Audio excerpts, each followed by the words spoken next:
ce soir, on débute, comme à notre habitude, une série donc, de rencontres en 3 parties, on va dire, donc sur la thématique du travail et des représentations du travail. Et donc pour cette première des 3 rencontres, on a proposé à Marion de venir nous parler de son travail, pour le coup. Voilà. Donc Marion Poussier mène ses projets photographiques plutôt au contact des affaires humaines, assez largement, et de leur déclinaison, au croisement de quelque chose d'assez universel et de singulier, comme la famille, comme l'enfance, l'adolescence, la vieillesse, mais aussi l'amour, par exemple. Donc elle livre par la focalisation sur certains cas, l'opportunité de spéculation, on va en parler de ce terme qui effectivement peut-être est à prendre avec des réserves, donc de spéculation intellectuelle, donc qu'incarne l'espace d'un instant le corps de celles et ceux qui paraissent à l'image. Donc un des pans du travail de Marion Poussier pourrait bien se trouver dans sa manière propre de ménager, avec celles et ceux qui en sont l'objet, les circonstances d'une certaine présence à l'image. On en parlera certainement. Alors plus spécifiquement, en 2014, parmi ces différents travaux, Marion donc, produit en collaboration avec l'auteur-metteur en scène Mohamed El Khatib, j'espère que je prononce bien, la série Corps de ballet, qui donc a partie liée avec le ballet documentaire Moi, Corinne Dada, dont l'un des rôles est tenu par Corinne Dada elle-même, femme de ménage. Donc le corps au travail, sous conditions de travail, est l'un des traits saillants de cet ensemble. Les gestes et postures deviennent autant d'éléments d'un langage pratiqué au quotidien par le travailleur, un langage dont on sait à peu près tout ce qu'il produit, le ménage, mais pas nécessairement comment il le produit. Donc l'invitation faite à Marion Poussier pour cette 36e rencontre cherche à aborder les attendus d'une représentation du travail dont on sait quand même si ce n'est pas toujours très, très clair dans nos têtes, que le travail c'est quand même à partie liée avec le corps. Et souvent la question du corps en représentation, c'est une question quand il s'agit de photographier le travail. Donc le travail en représentation, c'est aussi l'occasion d'aborder les constituants d'une pratique de production d'images de notre invité. Donc je vais partir effectivement d'abord de ce travail-là, corps de ballet, et puis après peut-être qu'on fera des liens avec le reste. Donc c'est un travail de commande au départ, c'était pas une envie personnelle. C'est le metteur en scène Mohamed El Khatib que j'avais rencontré par ailleurs en faisant des photos bien des années avant. Je raconterai après parce que c'est rigolo. Enfin non, je peux raconter maintenant. En fait, quand j'ai réalisé mon travail sur les adolescents, je me suis retrouvée dans une colonie de vacances à faire des photos. Et puis, il était directeur de colonie de vacances à cette époque-là. Et donc, voilà, après, pendant des années, on ne s'est plus vu. Et puis, un jour, il m'a rappelé, il était devenu auteur, metteur en scène. Et il m'a demandé de venir rencontrer Corinne Dada, qu'on voit à l'écran, qui était, en fait, lui, elle était femme de ménage dans un collège à Bourges. Et lui, Mohamed, animait pareil des ateliers théâtre ou des choses comme ça. Et du coup, ils étaient plus ou moins logés dans le collège où Corinne travaillait. Elle faisait des extras pendant le printemps de Bourges. Enfin bref. Et Mohamed croise Corinne qui fait le ménage et il a envie de faire une pièce de théâtre avec elle. Et assez vite, lui vient l'idée que sur scène, il y aura Corinne Dada, qui est femme de ménage, et une danseuse, en partant du principe que l'une comme l'autre travaillent avec leur corps. Leur principal outil de travail est leur corps. Voilà, donc c'est à peu près les seuls éléments que j'ai. Il me demande de venir rencontrer Corinne au printemps de Bourges et de venir la photographier 2-3 jours. Je ne sais pas pourquoi il veut que je vienne faire des photos. Il ne me dit pas grand-chose, il ne dit pas grand-chose à Corinne. Juste il nous présente et donc je commence à suivre Corinne un petit peu dans son travail de ménage pendant plusieurs jours. Et je vais vous montrer les images qui correspondent au début du travail. Donc je ne sais pas trop quoi faire de ça, je ne sais pas ce qu'il attend de moi, mais je comprends aussi que je peux m'emparer un peu du projet finalement et en faire ce que j'ai envie. Et assez vite sur les planches contact, forcément j'ai à la puce à l'oreille qu'on va évoquer la danse et tout ça, et assez vite j'observe que sur les images il y a des choses qui sont dans le geste, qui sont assez chorégraphiques.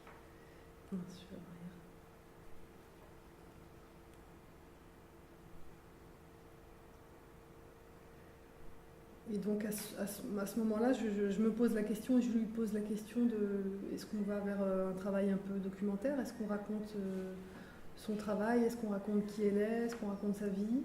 Ou est-ce qu'on s'intéresse à autre chose?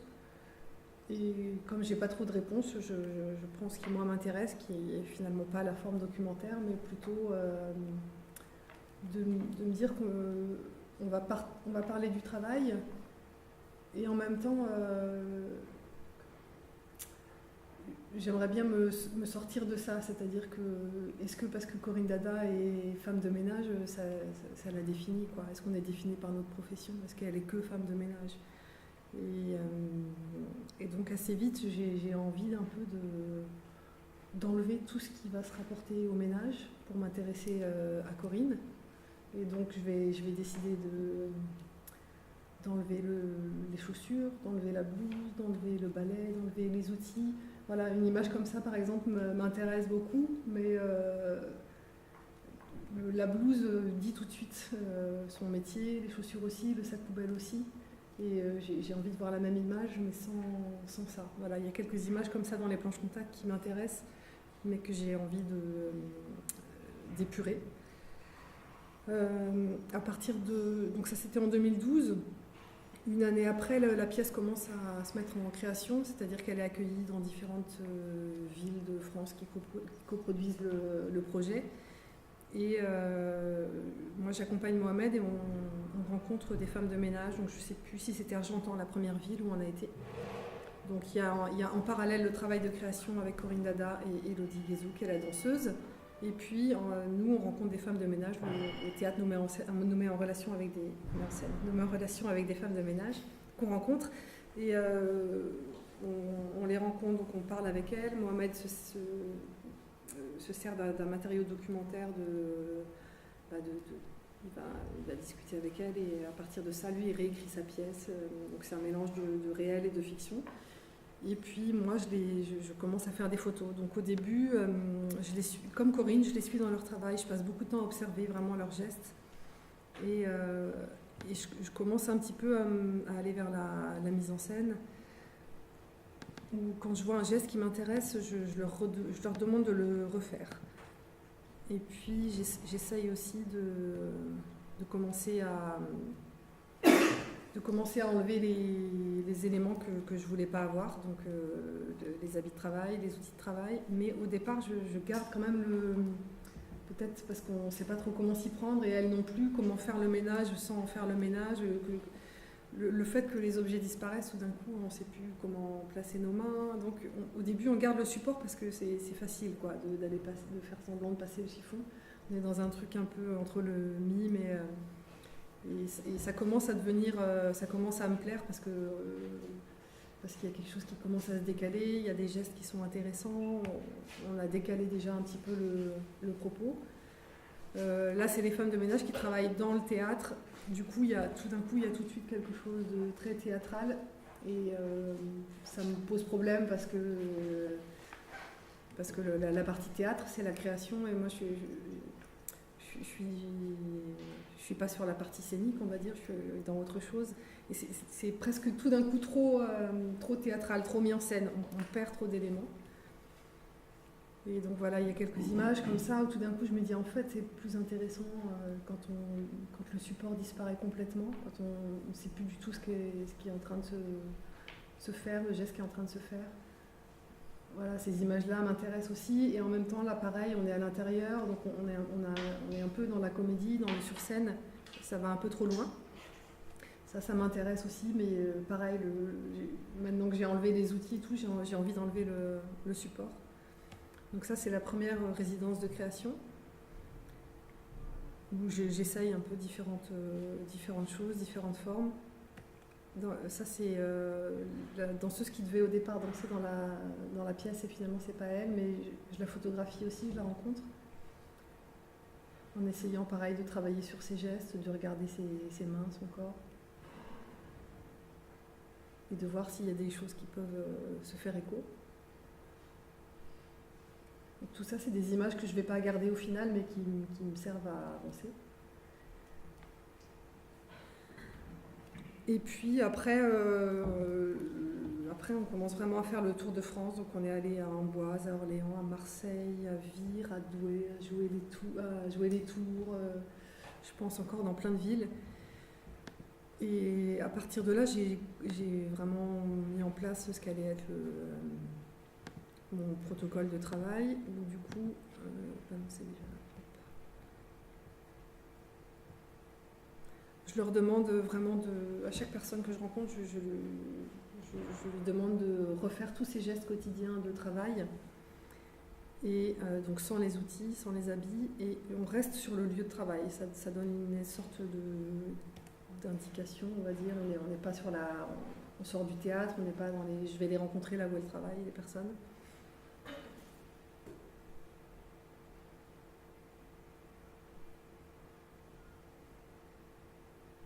Et puis, au fur et à mesure des rencontres, les gestes redeviennent un peu les mêmes, parce que c'est souvent essorer une serpillière, passer un balai, pousser une autolaveuse. Donc les gestes se répètent, et en même temps, je n'ai jamais 2 fois la même image, parce que j'ai jamais 2 fois la même personne en face de moi, et je me rends compte qu'en fait, en leur demandant ça, il se passe quelque chose d'intéressant, c'est que leur personnalité arrive en fait à l'image, parce qu'ils n'ont pas le même corps, ils n'ont pas la même corpulence, ils n'ont pas la même manière de se mouvoir, leur caractère est différent. Il y en a qui vont faire des gestes de manière très posée, d'autres qui sont très énergiques, et finalement leur caractère apparaît à l'image, leur caractère, et puis aussi leur corps qui forcément est finalement un peu façonné par ce travail-là, qui implique des postures, qui implique tout un tas de choses. Et donc, en étant partie du travail, en ayant voulu s'en détacher, on en revient quand même forcément à leur travail et ce qu'il implique sur leur corps. Et je choisis de les accrocher souvent en ligne, et en réfléchissant bien quelle image je mets après quelle image, et on arrive à quelque chose de très chorégraphique.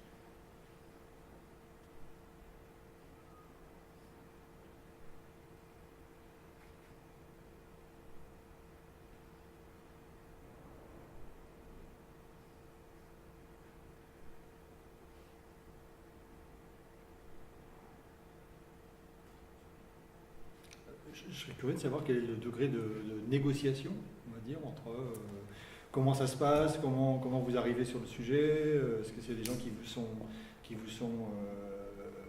présentés, ou il y a des rencontres, et puis sur justement le fait de se défaire de quelque chose tout en gardant le geste et en ayant leurs propres habits, et puis les lieux aussi où c'est photographié, est-ce que c'est un choix de ta part, ou est-ce que c'est issu d'une discussion? Alors en règle générale, les théâtres qui nous accueillent nous mettent en contact avec donc c'est les agents d'entretien de la ville ou du théâtre, ou bien ils ont contacté des entreprises qui font intervenir des personnes pour faire le ménage dans donc on a rencontré des gens qui travaillent dans différents endroits aussi, parce que pour nourrir la pièce, on avait envie d'avoir faire le ménage chez un particulier, c'est pas la même chose que faire le ménage dans une école, ou faire le ménage dans un gymnase, ou faire le ménage dans une mairie. Donc on a une variété de métiers en fait, c'est comme photographe, quoi. Il y a plein de manières de faire le ménage. Et donc on va sur leur lieu de travail, en général, je leur demande d'aller sur leur lieu de travail pour comprendre justement les gestes qu'elles font, et pour avoir une sorte de petite trame quand même de décor, qu'on comprenne un tout petit peu dans quels espaces on se situe. Après, ça se passe assez simplement, et moi je pensais que ce serait compliqué, parce qu'effectivement on se sent un peu bête à rejouer quelque chose qu'on ne sait plus comment faire. Mais après, je sais pas. Moi, j'insiste beaucoup sur le fait que finalement, ça m'est égal la précision du geste. Souvent, je leur demande même d'amplifier le geste, ou pour que ça donne aussi quelque chose en termes d'image, et que le côté technique m'intéresse pas, mais c'est plus elle, comment justement une personne qui est timide va avoir des gestes petits, et puis une autre va s'amuser, et donc et puis les gens se prennent au jeu assez facilement en fait. Ils sont assez surpris de se voir comme ça après en image. D'accord. Après, il y a aussi ce que je t'avais dit au téléphone, qui est assez surprenant, des scènes où cette image-là, où c'est une femme de ménage qui travaille dans une mairie et elle travaille elle travaille quand la mairie est fermée, donc il y a un moment où tout le monde s'en va et elle arrive, commence à travailler et on se trouve dans ce moment un peu intermédiaire où les gens partent et elle commence son travail et je suis là au milieu de la mairie en train de la photographier. Et tout d'un coup, les gens qui connaissent à peine son prénom se posent la question de savoir qui est cette personne qui est en train d'être prise en photo, alors qu'habituellement, c'est eux qui sont pris en photo, quoi. Et il y a une espèce de retournement de situation qui est super intéressant, qui n'est pas arrivé souvent, mais qui est chouette. Et après, les photos ont été exposées quasiment à chaque fois dans les théâtres au moment de la représentation. Là, par exemple, c'est à Orléans. Souvent c'était dans le hall d'entrée. Ça, c'est la plus grosse expo qu'on ait faite, je pense. En général, elles étaient un petit peu plus petites. On avait agrandi certaines planches contact, où du coup, il y avait juste avec une seule personne une chorégraphie entière. C'est des photographies collées sur le mur? Ouais, c'est des photographies collées sur le mur. Ouais. C'est du double. Ouais. Et puis on avait aussi sélectionné certaines planches contact. Et du coup, on comprend assez bien tout le mouvement qui. C'est joli, un petit fil. C'est de la grande photographie. Un peu, hein, oui, mais en comme argentique. ça, oui. Et on avait fait Là, il y avait une projection qui passait aussi. On a fait un diaporama qui est du coup très, très, très dansant. Si tu n'as pas filmé du tout? Non. Non. Non. Ouais. On a fait un flipbook aussi. Le choix du format carré, c'est quoi? On va dire que jusqu'à présent, c'était mon outil de travail principal avec lequel je me sentais bien. Donc des fois, j'essaye autre chose. Et puis, comme là, au début, j'ai toujours cette manière de mettre les personnages au centre. Et là, au début des images que j'ai montrées, j'ai essayé d'autres choses, m'approcher un peu plus près et tout. Et puis je finis toujours par revenir à cette forme-là. Donc dernièrement, j'ai fini par changer d'appareil photo. Parce que sinon, j'en arrive toujours au même carré. Changer de format. Ouais. Tu commences par des repérages des lieux. Comment ça se passe Dans ce travail-là Tu repères les lieux et ensuite tu demandes aux danseurs de venir. Aux danseurs, tu vois. Ouais. Oui, ou bien on les rencontre d'abord parce qu'ils sont là et puis après je prends un petit temps pour repérer les lieux, mais on est vraiment dans l'environnement très proche, donc c'est plus en termes de trouver un arrière-plan qui me convient, une lumière qui convienne, et puis c'est assez rapide.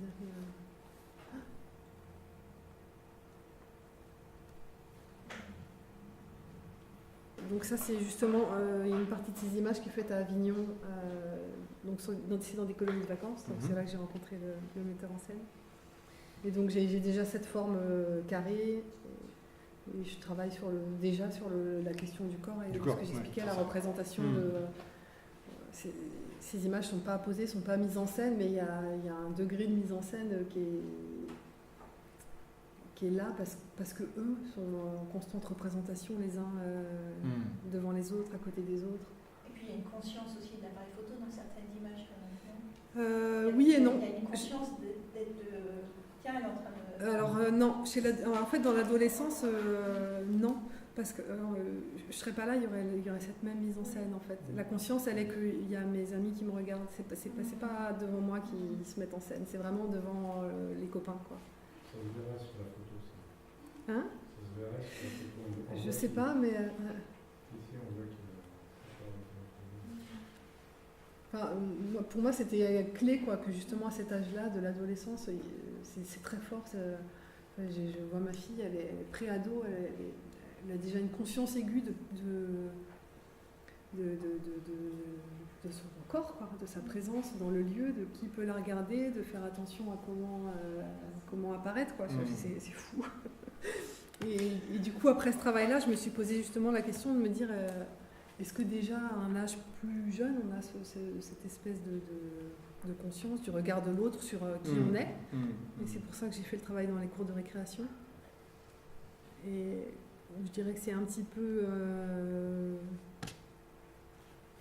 différent, ça dépend des âges. Voilà, simplement dit. Et c'est marrant parce que c'est ce travail-là, ou le précédent que tu viens de montrer, ou un autre que tu avais pu faire sur les familles, c'est à la fois la question de la représentation sociale, mais en même temps dans des univers assez clos finalement. Ouais, à chaque Il n'y a pas d'espace public, enfin peut-être la plage qu'on a vu tout à l'heure, mais Ouais. j'ai l'impression, hein, j'avance un petit peu, donc c'est quand même un format carré, donc assez contrôlé, je pense. Ouais, Et puis du même coup, moi dans mon image je ferme, voilà. c'est-à-dire qu'on pourrait voir Enfin, la cour de l'école, mais on est toujours dans des Ouais, images enfin très c'est fermées. forcément Ouais. focalisé, et Ouais. voilà, c'est des espaces avec... Mais en même temps, moi, une impression que j'ai, hein, vraiment je dis ça en tant qu'impression, c'est que j'ai l'impression que tu nous fais rentrer à chaque fois, à chaque image, dans un rapport de corps qu'on n'a pas Ouais, forcément... Enfin, il y a une sorte de couple, évidemment, hein, c'est photographique, c'est basique de dire ça, mais pour moi c'est comme si on ouvrait une porte, en fait, j'ai l'impression. Du fait que ce sont des environnements peut-être justement, certes publics, certes collectifs, mais néanmoins, c'est pas l'espace public où chacun négocie enfin, un soi et un nous, en fait, quoi.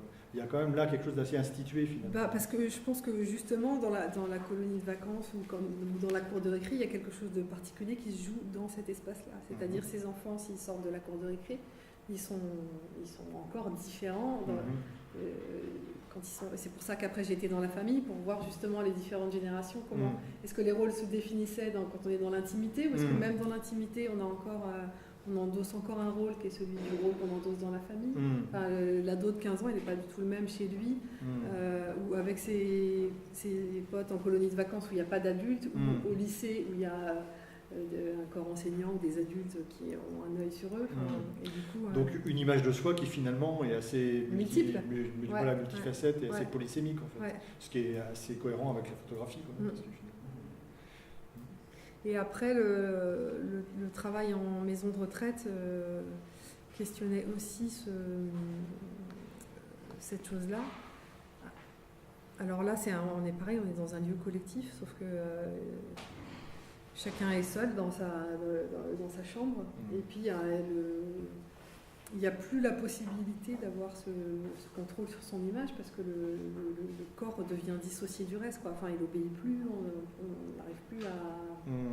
On n'a plus de prise en fait sur le corps. Et du coup, là, je me posais la question de ce lieu où on est encore avec d'autres, mais où on n'a plus aucun contrôle sur notre image. Et tu penses que l'apparence, le bleu de ce tissu, par exemple, de cette dame, il n'est pas socialement déterminé? Le col en V du pull de monsieur, enfin je sais pas, c'est qu'à un moment donné les produits de l'industrie vestimentaire sont issus d'une lignée de choses sur lesquelles même eux ils sont entre guillemets la résultante de toute une vie en société, quoi.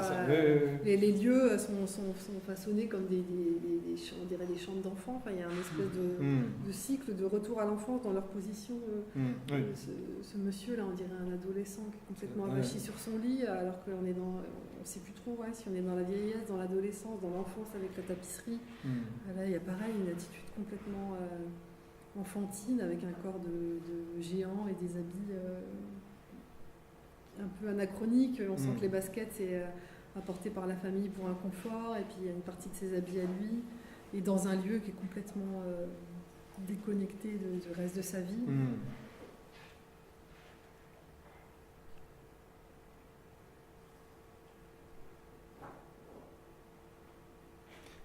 Pour ce travail-là particulièrement, tu avais choisi un lieu en particulier, tu as fait différents lieux? Non, là j'en ai fait qu'un. C'était déjà... C'était une épreuve? Je dormais sur place et tout, c'était une épreuve. Je pense que ça a été mon projet le plus court. D'accord. En temps de prise de vue, Dans quel cadre ça a été construit, ce projet? Alors ça, c'était un projet collectif. Du coup, on a édité un journal qui est là-bas. Et c'était une amie à moi qui est photographe et infirmière auprès de personnes âgées qui avait envie de faire tout un travail sur la vieillesse. Et du coup, on s'est réunis à plusieurs. Photographe, il y a quelqu'un qui travaille la BD, et puis il y a une partie de texte avec une sociologue, si je me souviens bien. Et chacun a abordé la question de la manière dont il voulait. Et on a appelé ça vieux parce qu'on en avait marre de tous les mots, troisième âge, puis des représentations complètement c'est un travail qui n'a jamais été montré nulle part. Oui, j'ai posé la question de savoir si ça voilà, parce qu'on ne montre pas. Ils sont dans. Justement, c'est les maisons de retraite. Il y a aussi la question de l'invisibilité. C'est des lieux fermés. On ne montrera jamais une vision comme ça. Si on montre des photos de personnes âgées, c'est des personnes âgées souriantes, qu'on va appeler le troisième âge, qui est dynamique et qui voyage. Sur un aspect, on va dire, communication, etc. Oui, mais même, il y a des travaux artistiques, notamment photographiques, je pense à Maja Giacomelli, l'Italie qui avait beaucoup photographié. Oui, mais ça, pour montrer ça, personne n'a envie de voir ça, parce que ça nous met face à nous-mêmes, ça nous met face à nos parents qui sont en institution.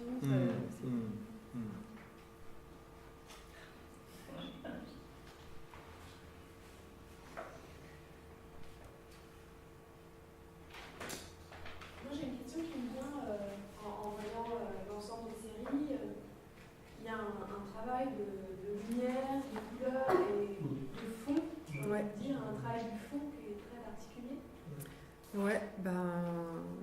Toute la série est très importante. Ben oui, je sais, mais ça fait partie des choses dont à un moment j'ai envie de me défaire, c'est-à-dire que oui, j'en reviens toujours à ça, à composer les couleurs. Alors les couleurs, c'est marrant parce qu'on est quand même souvent dans des lieux qui sont des lieux de collectivité. Les colonies de vacances, souvent c'est des écoles qui sont utilisées l'été. L'école, la maison de retraite, c'est des lieux de collectivité. Alors pourquoi il y a toujours ces espèces de tons pastels dans tous ces lieux qu'on traverse toute notre vie, les lieux de travail, comme ici, c'est toujours les mêmes teintes. Et après, je ne sais pas si c'est mes origines bretonnes, ciel gris, je n'arrive pas à travailler en pleine lumière. Je fais toujours mes photos dans l'ombre, du coup les teintes sont douces, il y a assez peu de contraste. Et puis c'est une palette dans laquelle je me sens, qui me correspond, dans laquelle, qui du coup peut-être dit plus de qui suis moi. Famille. Donc ça c'est dans l'univers des... Donc là pareil, j'avais choisi d'aborder la famille mais de me restreindre à la maison. Donc pareil, je voulais encore un lieu fermé. Là c'est plus une intimité du coup. Même si j'ai l'impression qu'à chaque fois... Une intimité, mais c'est déjà des interactions. Oui, c'est ouvert effectivement.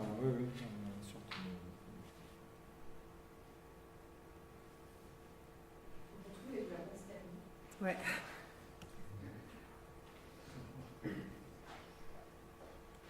Et là, comment ça se passe? C'est des familles que tu connaissais? Non, c'est des familles que je ne connaissais pas. Après, j'ai demandé est-ce que vous connaissez des gens qui seraient d'accord. Voilà. D'accord. Et je passais la journée chez eux, une semaine en général. Je ne dormais pas chez eux, mais souvent, des fois, j'arrivais très tôt le matin avant qu'ils se réveillent et je repartais le soir quand tout le monde était couché.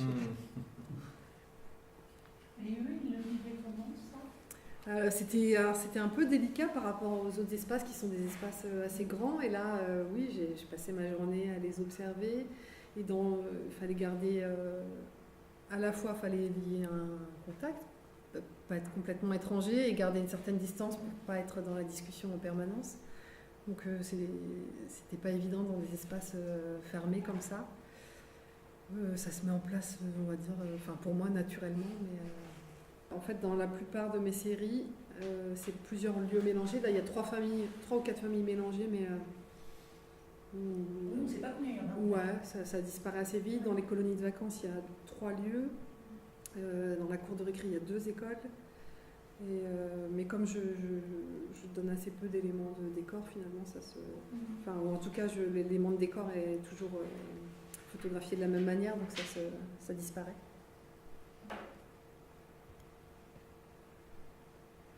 Il y a un peu de glissement entre j'ai l'impression en voyant ça, entre les personnes et les personnages, parce que du coup, finalement, ils sont mélangés, les familles sont disloquées, les hommes et femmes de ménage, on leur retire leurs outils.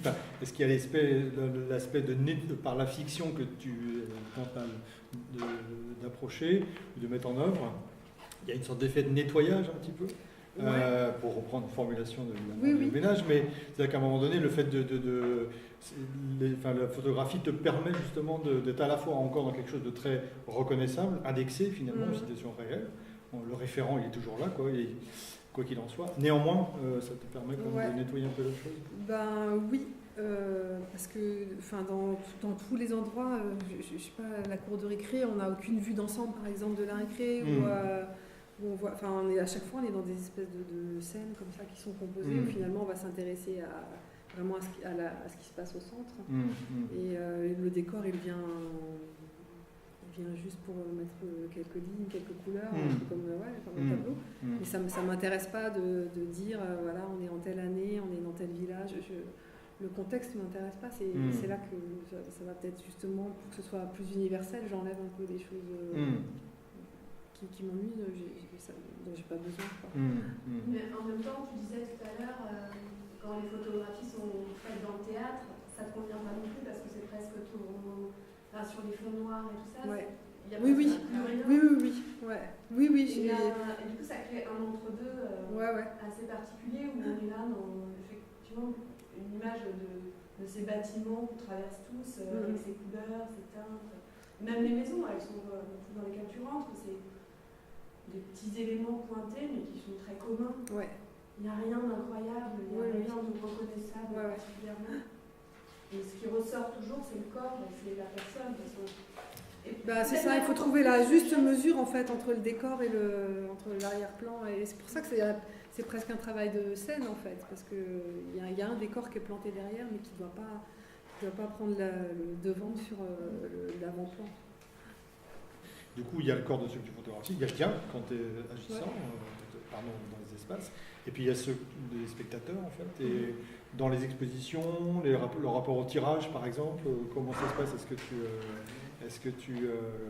Est-ce que c'est quelque chose qui te semble, que tu as en tête, ou bien pas, ou non Alors le corps de celui qui regarde, je sais pas, mais toutes les séries, à part celles sur les femmes de ménage, elles ont toutes été tirées assez petites, en 40-40. D'accord. Parce qu'on est dans des choses du quotidien, et que je voulais pas que ça devienne du spectaculaire, et puis que je voulais plus qu'il y ait une attention aux détails, et que une certaine proximité aussi avec les images.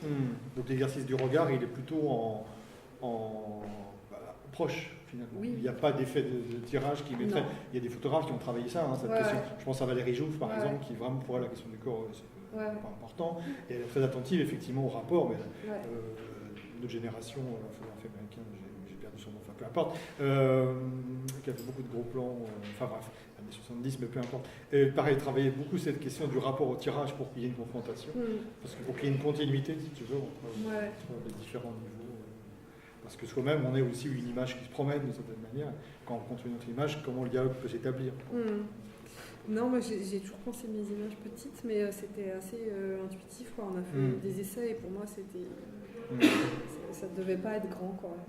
Pourtant, j'ai l'impression que dans la vue d'exposition tout à l'heure, sur les femmes de ménage. Corps de ballet, c'est les là on que avait j'ai effectivement un rapport, ce qui est assez plaisant d'ailleurs, je trouve, le format de pouvoir retrouver. Je pense que celle-ci, il fallait qu'elle soit plus grande, parce qu'il y avait...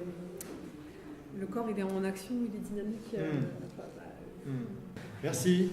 Merci.